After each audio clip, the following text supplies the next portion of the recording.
Pria itu tiba-tiba terpaku saat melihat gadis tersebut, karena gadis itu adalah putri kandungnya sendiri. Pada awalnya, dia tidak bisa mempercayainya.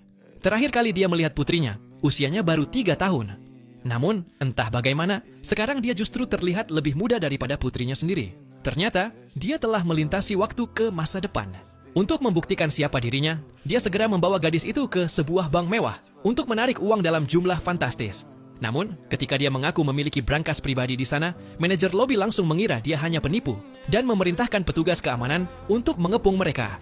Tepat pada saat itu, presiden bank datang dan langsung mengenalinya.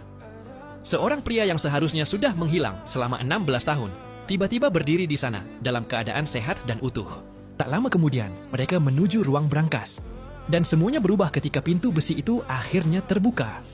Di dalamnya tersimpan emas bernilai miliaran. Itulah warisan yang dia tinggalkan untuk putrinya sebelum dirinya dinyatakan tiada. Di kehidupan sebelumnya, setelah menjadi orang terkaya di negara itu, dia didiagnosis mengidap penyakit serius. Sebelum menghilang dari dunia, dia menyerahkan seluruh kekayaannya kepada sang adik dan mempercayainya untuk menjaga putri tunggalnya. Namun, setelah terbangun kembali di tubuh muda bertahun-tahun kemudian, dia dengan penuh harapan bergegas mencari putrinya. Dia percaya putrinya tumbuh dalam kemewahan dan kasih sayang keluarga. Sampai akhirnya, dia melihat seorang gadis remaja bergaya nyentrik sedang menari dengan percaya diri di dekat sana. Melihat tingkah unik gadis itu, membuat pria tersebut tertawa kecil. Namun di tengah keramaian, dia tiba-tiba melihat tanda lahir di bahu gadis itu. Tanda itu persis sama seperti milik putrinya. Dia mulai ragu. Gadis itu terlihat kasar dan liar. Sangat berbeda dari sosok putri pewaris kaya yang selama ini dia bayangkan. Saat hendak pergi, tanpa sengaja dia menginjak kartu identitas kerja milik gadis tersebut. Setelah membaca informasi di dalamnya, dia akhirnya memastikan semuanya.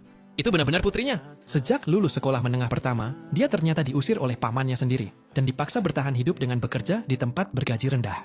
Menyadari betapa berat kehidupan putrinya selama ini, hati pria itu langsung hancur. Melihat wajah putrinya yang lelah, dia menawarkan sebuah kesepakatan. Dia berjanji akan membayarnya 10 kali lipat, lebih besar dari gajinya sekarang. Namun gadis itu mengira dia hanya sedang berbicara kosong. Tak lama kemudian, mereka tiba di bank mewah tersebut. Setelah menyaksikan sendiri tindakan luar biasa pria muda itu, gadis yang masih kebingungan akhirnya mengikuti dirinya pulang ke rumah. Berpikir dirinya baru saja mendapatkan keberuntungan terbesar dalam hidup. Awalnya, dia mengira pria muda itu tertarik pada kecantikannya. Namun ternyata, pria itu sama sekali tidak memedulikan hal tersebut.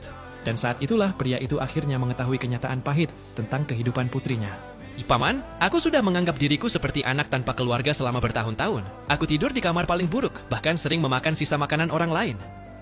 Mendengar itu, amarah pria tersebut langsung memuncak. Syukurlah, takdir memberinya kesempatan kedua untuk memperbaiki semuanya. Dia bersumpah akan merebut kembali seluruh